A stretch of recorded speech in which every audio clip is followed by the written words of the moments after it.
I tell you what, explosive weekends, both at the Crosse Speedway and the Mississippi Thunder Speedway. Though the dirt track had the flames, the asphalt track had cars that I had never seen face nose to the sky before. And we're going to talk all about that on today's program. Also coming up on the show, Brad Worthing got his first ever Sportsman feature race win in a Sportsman.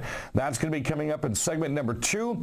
After we talk about the MTS recap, segment number 4, we're going to highlight a huge race from the Mississippi Thunder Speedway on this week's program. Well, we're going to get things started with some highlights. We're going to start rolling them off for you. This past Saturday night at the Crosse Speedway, it was interstate fair time. So we usually run 220-lap NASCAR late model features. And this was interesting. Steve Carlson got win number 6, Brad Powell win number 3. In feature race number 1, after several cautions and crashes, early race crash would have been Matt Henderson and Scott Rand. Things got rolling. Steve Carlson was using lap traffic to his advantage all the way left and right, as we show you the last 2 here, to catch early leader Brad Powell, who all of a sudden started drifting backwards. We couldn't figure out if there was a mechanical problem, out of fuel. We didn't know what it was. Carlson had no problem getting around Brad Powell, who we found out later on cut a huge hole into one of his tires, and that's what made him bow out towards the end of the race. And Steve Carlson will cruise around and pick up win number 6 on the year. Cole Howland, who had a great night, was followed by in second. Should say Jeremy Wagner followed him in third. Adam Degenhardt, Jack Litchheim rounded out the top 5. Some excitement in the feature there we're going to show you here in a moment involved Jason Dummer. We'll show you that after the highlights from the next feature. Another 20 laps for the late models. Brad Powell on a mission to make up for his poor finish in the first race, and he did. He caught Adam Degenhardt, as you're going to see, with 4 laps to go. It kind of changed a tad bit when Scott Rand spun in turn 3. He set up a 2-lap shootout with Degenhardt, Powell, and the rest of the field in the rearview mirrors. Powell took command of the restart, cruised to victory ahead of Adam Degenhardt. Also in the top 5, Harley Jankowski, Jeremy Wagner, and Steve Carlson. One point of that race, Steve and Mike Carlson both got tangled up in turn 4. That dropped Steve to the back of the pack. So he had to restart with about 10 laps to go from the back, and did a nice job of working his way through and ending up in the top 5. So we had 3 instances for the late model Saturday night. Scott Rand and Matt Henderson, little dance up in turn 4. In race number 2, it was Mike Carlson, Steve Carlson. Going to show you the big one right here. And I've never seen a late model turning backwards down the front straightaway get into a wreck where, because of the way it evolved, his nose was almost facing dead on at the sky. And I talked to some drivers that had that wreck in the rearview mirrors and said that all 3 of 4 wheels were off the ground. And you're going to see that right here. Scott Rand, Mike Carlson, who just had a bad night overall altogether. Jason Dummer, Matt Henderson had some front left end damage on that car as well. 2 other cars went back in the pits, and thought we were going to lose half the field in that one right there.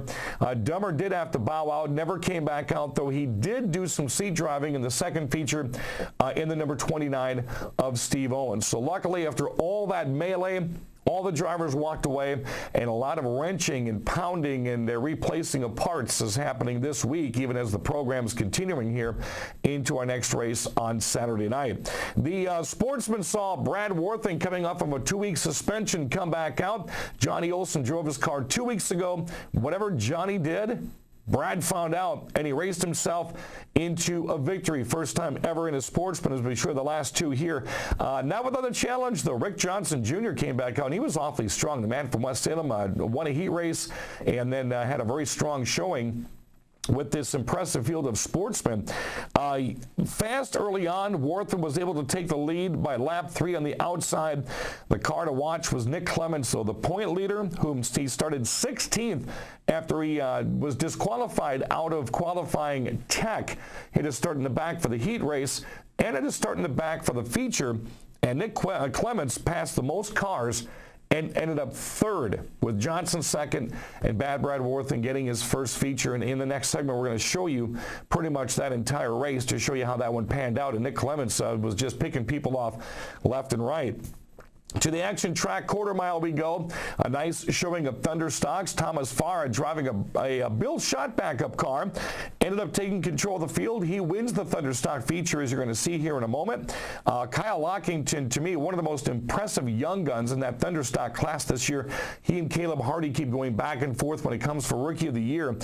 Andy Moore, Charles Vian Jr., and Bill Schott rounded out the field in the Thunder stock feature. Now, Jacinda Paff, what a growing fan base she's getting. She went out, and what a race she had with Bill Schott in the dash. She went out actually in the heat race first, then she transferred the dash. She waited until late in the race to pass Bill Schott. She gets into the winner's circle. Then it was the 4-car Budweiser dash. It's 5 laps in the action track quarter mile. You have the 2 heat race winners and then the 2 second place drivers behind them. Jacinda Paff came on and did it again. Waited till I think there was 2 laps to go. Went to the inside of Bill Schott, drag raced him over the stripe, and she went 2 out of 3 on Saturday night. So it's been a very fruitful year for Jacinda Paff. Coming up this Saturday night, it's a big night for a lot of race fans and the drivers. It is autograph night on the Crosse Speedway. We'll open the gates will open at 6. We're going to let you on the racetrack at 6:30. It's on-track pre-race autograph sessions. A lot of the drivers have their autograph cards. They'll take pictures. They've got candy. Some have gifts. Some have giveaways, like the Monkey Man John Petrowski usually does. We're giving away monkeys all night long. And the first 500 fans get the 2015 Late Model Collector's Poster. Remember, I saw it last weekend. Very bright and very nice to be hanging wherever you want to do it in your shop or inside your house. So Late Model Sportsman, Thunder Stocks, and Hornets this Saturday night. Get there early because we're going to open the gates at 6:30. Everyone's on the racetrack, and it's a pre-race autograph session time. Get to meet some of your favorite drivers and race teams. When we come back, we're going to show you the Sportsman feature that Brad Worthen called his own. Next on 7 Wheels Racing. Get ready for the Thunder! The Mississippi Thunder Speedway. Your Friday night racing destination. Every Friday night. Super stocks, modified. 600 mods. Pure stocks, street stocks, B-mods. It's racing excitement, dirt track style. Tickets $12 for adults, $10 for seniors. Students free with an ID. And this year, kids 17 and under free with an adult admission. Friday night racing starts at 7. Bring on the Thunder! Dirt track style at the Mississippi Thunder Speedway. Highway 35 just north of Fountain City.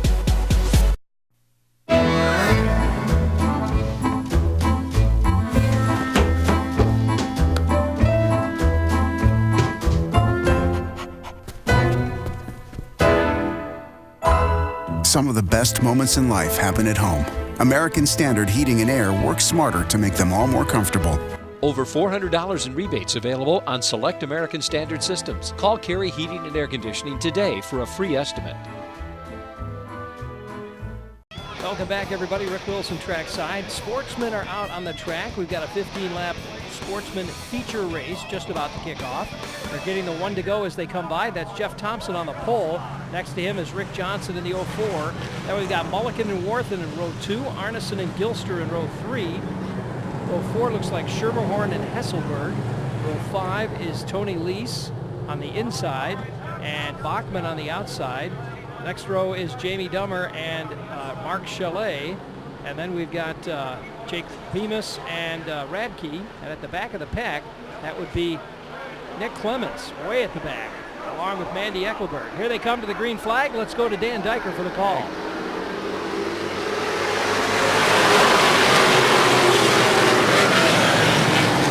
"15 laps brought to you by NASCAR Home Track. Some of your point leaders are embedded in the middle pack of this one. Your point leader, Nick Clements, is in the way back. Clements has already worked on 2 cars. Now he's trying to work on a 3rd. Back up front, it's Thompson and Johnson.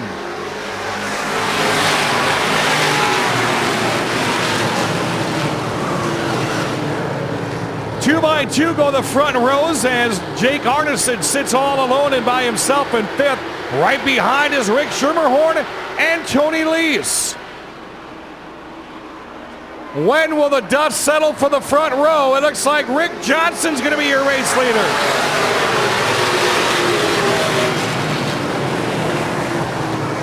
Two laps in, and it's Rick Johnson. He's going to bring Brad Worthen with him in the double deuce. Thompson slides back to 3rd, then it's Mulliken, and a 2x2 battle with Jimmy Crackhorn, Gilster, and the one-arm bandit Jake Arneson. Here come your leaders.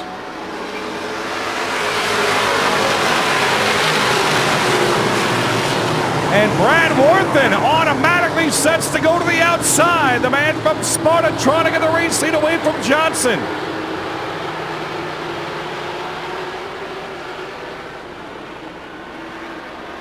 Couple of burps on the accelerator. Brad Worthen, your new race leader. Johnson back to second, Thompson third. Now the duel for fourth and fifth is Mulliken and Schermerhorn.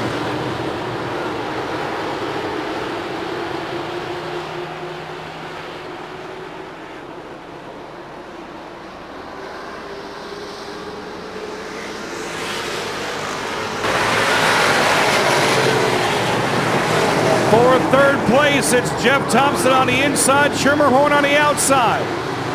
Schermerhorn clears the silver slingshot.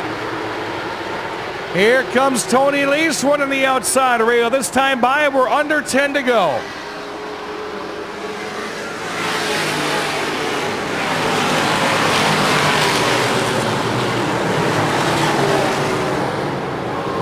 Rick Schermerhorn steadily reeling in the four of Rick Johnson Jr. Schermerhorn dives to the inside. Is there enough room to make the pass? Those two look across and see each other's visors.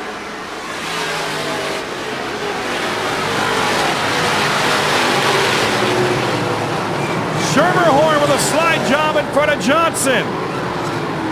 Brad Worthen starts to open it up. 7 laps to go this time. Does he have enough to fend off Schermerhorn? Halfway home we go.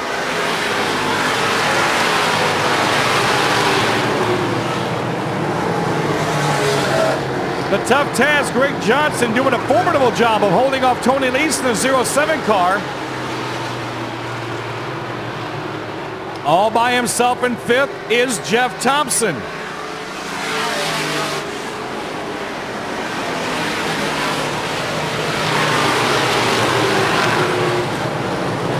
Thompson starts to widen his lead over Lees by about 5 car lengths. Meanwhile, Nick Clements, who started in the back as your point leader, has worked his way up to challenge Thompson for the position. 6th for the Kachow number 8, last week's winner. Steve Bachman running mid-pack. Clements now to the outside of Thompson. That would be for a top 5 for the moment.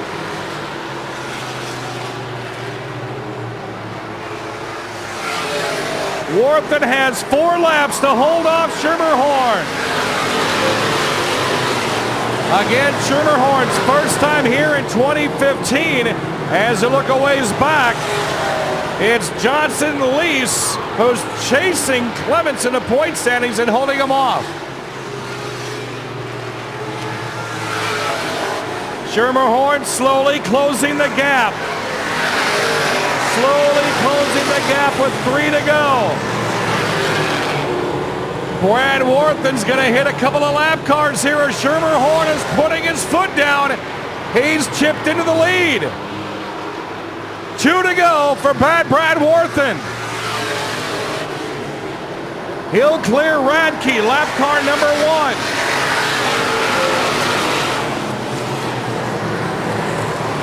One car would put Worthen in the clear, and that's the 68 of Eckelberg. Again, Schermerhorn looks to be closing into the corners. Here comes the white flag, 1 to go.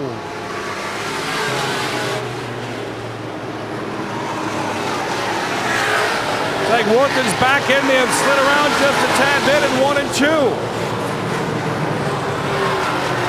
The white flag is going to go away. Here come the checkers. Your feature race winner is Brad Worthen. Schermerhorn will take second, Clements third, Johnson fourth, and Bachman rounds off the top 5. Brad Worthen wins his first feature race in the Sportsman division. Boy, is he going to be excited about that one. Schermerhorn coming in second. Third place, Nick Clements comes all the way from the back of the pack to come in third. Johnson takes 4th, and Bachman takes 5th. That was a great race. We're not done yet. Late models coming up with another feature race, so stick around, everybody. Knights of Thunder continues right after this. Get ready for the Thunder! The Mississippi Thunder Speedway. Your Friday night racing destination. Every Friday night. Super stocks, modified, 600 mods. pure stocks, street stocks, B-mods. It's racing excitement, dirt track style. Tickets $12 for adults, $10 for seniors. Students free with an ID. And this year, kids 17 and under free with an adult admission. Friday night racing starts at 7. Bring on the Thunder! Dirt track style at the Mississippi Thunder Speedway. Highway 35 just north of Fountain City.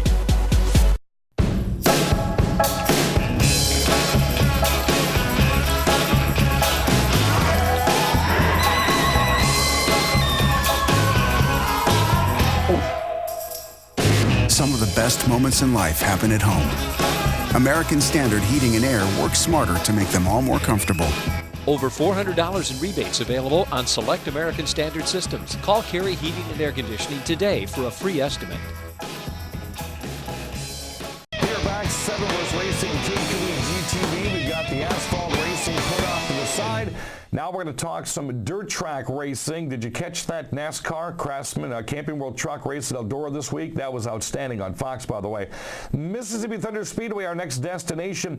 Before we get into some of the highlights here, what a night they had. If you missed some spectacular crashes and fires, you can try to find them on YouTube or someplace. And here's actually kind of what happened. The first big crash we had was Andrew Blease. Brought a hush to the crowd in the USRA B-Mods. His number 2 took a hard right under power coming through turn 4 during one of the races, during the feature races. Well, Blease shut up the banking to a thundering head-on impact to the outside concrete barrier in turn 4, force which Blease pounded the wall was so hard that the front of Blease's car flattened. The force literally knocked over the concrete wall. If you've seen that wall in turn 4, it takes a pretty good shot to knock that thing down. Aside from getting the wind knocked out of him, Andrew Blease, the youngster, walked away, got the wall back up, and it was back to racing. The second big one here, and I saw the pictures of this as I was doing street tracks last week, the fire that Joel Alberts had to overcome to get out of his car was tremendous. What had happened, USRA modified feature, a spin in turn number 2, had a 6-car pileup that included the 2 major cars with the number 15 of Chris Loberg and the 4A of Joel Alberts. He's got the Joker green-colored car. Alberts was upside down on his roof. They get Loberg over, major damage. He's off the track. Now, Alberts, as they flip him back onto his wheels, the fuel must have got on the headers or something because the entire car was engulfed in flames. And about 8 or 9 MTS safety crew, while the car's on fire and Alberts is still inside, run to his rescue. They get him pulled out. They get the car extinguished. Matter of fact, some of the drivers, safety crews, were using their own extinguishers before the safety crew had a chance to get theirs. It was a nice combined effort with everybody that was out there. And both drivers, Alberts and Loberg, ended up checking out okay. As for their cars, that may be a different story. Not sure if Loberg's got enough body panels to fix that back up in Albert's car. You get a car in flames, and it's going to be interesting to see if Joel comes back out here in 2015. So good to know that the drivers are okay, which is number 1. Let's go to the USRA Modifieds. Lucas Schott found his winning ways. He held off Keith Foss and Corey Krapser to win the feature last Friday night. It was USRA Limited Late Models, Justin Sass, who's really conforming to this class quite quickly. He's got a lot of top 3s and a couple of feature wins. He held off a former feature winner Ryan Conkle and current point leader Lance Hofer to collect his second feature of the year in the USRA Late Models. 600 mods, Kyle Jumbeck, who has pretty much raced anything you can imagine on dirt. This year, his first year in a 600 mod. He went out, got his 4th straight victory as he defeated Chris Gilbertson and Brad Kramer.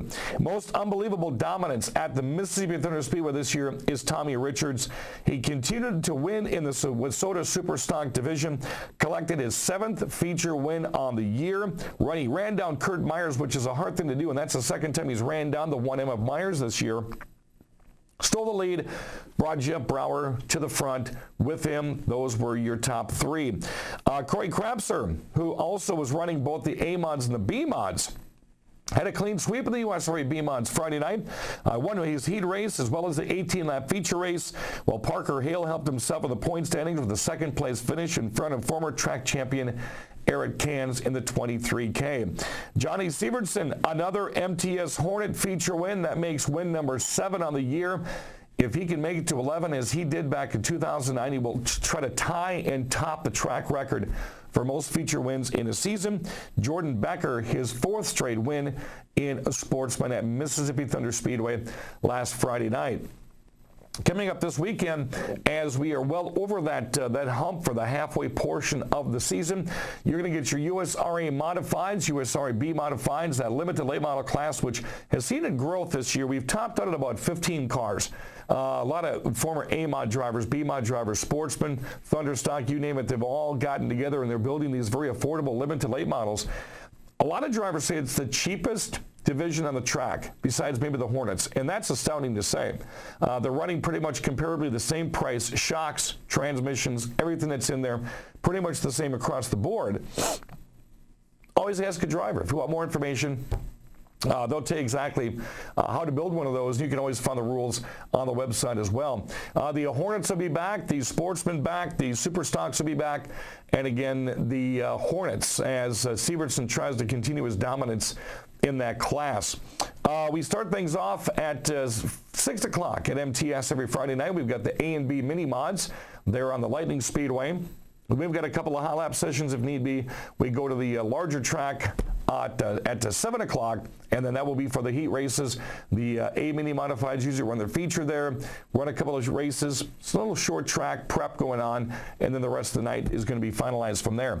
So check out MississippiThunder.com for more information. A couple of real big shows are coming up this year. That B-Mod Challenge, which always has over 200 of the country's best B-Mods coming in, and to make sure you find out the dates for the big races. When we come back, we're going to stay on dirt. We're going to go slideways with some activity from last Friday night's races at MTS. That's coming up next on 7 Rivers Racing. Get ready for the Thunder! The Mississippi Thunder Speedway. Your Friday night racing destination. Every Friday night. Super Stocks, Modifieds, 600 mods. Pure Stocks, Street Stocks, B-Mods. It's racing excitement, dirt track style. Tickets $12 for adults, $10 for seniors. Students free with an ID. And this year, kids 17 and under free with an adult admission. Friday night racing starts at 7. Bring on the Thunder! Dirt track style at the Mississippi Thunder Speedway. Highway 35 just north of Fountain City.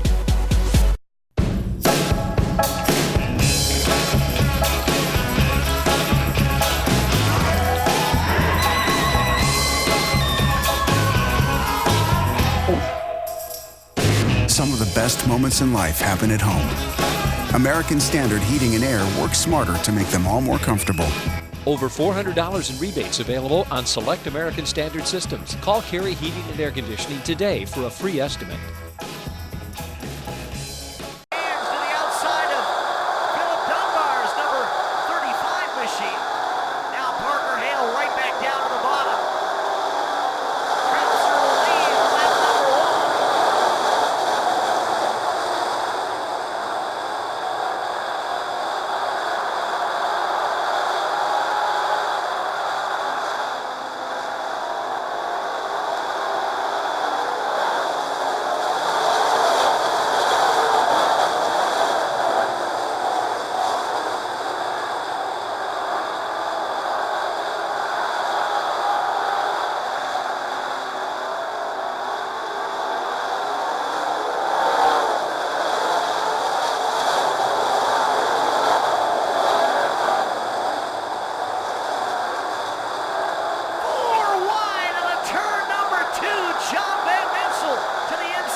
The caution is out. There was contact. Not quite sure why the caution flew, as everybody was able to race on.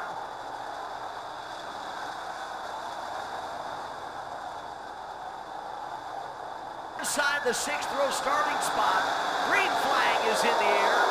Krebser will lead us down into one, bringing Hale and Jones with him. Van Minsel with a move around the outside and brings Casey Knudsen with him. Knudsen on the bottom of Matt Jones.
Caution is out, as you can see.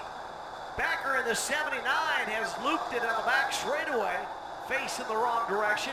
He'll spin back around, and this will retard the advances of Eric Hans in the 23, but it will allow him to close in on Krebser for the restart. It also breathes new life into the efforts of Parker Hale in the 28, Van Minsel in the 1, Knudsen in the 12. 11 laps down of our 18-lap feature. Green flag is in the air. Hale trying to get down underneath Krebser on the start. Couldn't quite get him alongside of him. Knudsen and Van Minsel are there to keep everybody on their toes. Rosendahl, 00 looking quick. Hands on the outside, continues to set a quick pace.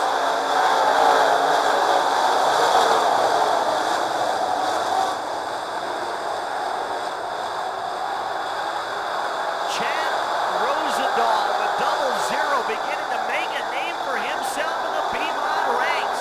It wasn't too long ago that he was struggling at the tail end of the field. Now here he is racing towards a top 5 finish. Matt Jones in the 23 to the inside of him. Still Krebser your leader. Hale back to second, Hans to third. Van Minsel and Knudsen side by side.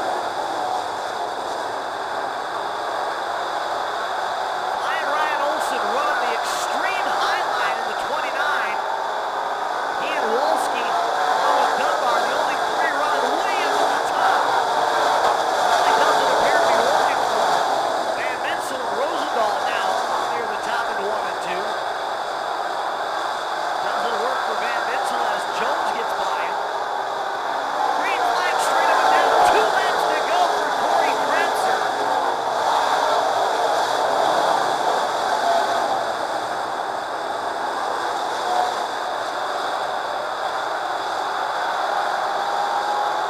White flag is out. 1 more left to go for Krebser. Parker Hale has moved up to the top in the 28. Eric Hans right behind him in the 23. Hale back to the bottom in 3 and 4. Checkered flag is out. Krebser will take the win. Hale second. Hans third. Knudsen fourth. And Jones across the line fifth. Well, there you have it, folks. Excitement from both LAX and MTS on asphalt and dirt is part of today's program. Congratulating all the winners.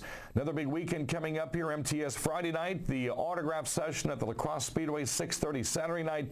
And you can always go to both websites, lacrossespeedway.com, MississippiThunder.com. All your information's there, the point standings, the rules, the pictures, the whole gamut. Even some videos are being thrown up on both those websites. Also, check me in on Facebook. I have my TV show and my Mississippi Thunder Race Report on 580 WKTY on Saturdays from 1 until 2. You can join that Facebook as well, and we'll keep you up to date on all the drivers we have on the program. That'll do it for this program. We're going to be heading into August real quick. The dog days coming around, and you think the temperatures heat up, so will the racing at both MTS and LAX. I'm Dan Diker. Thanks for joining us here on KQEG TV.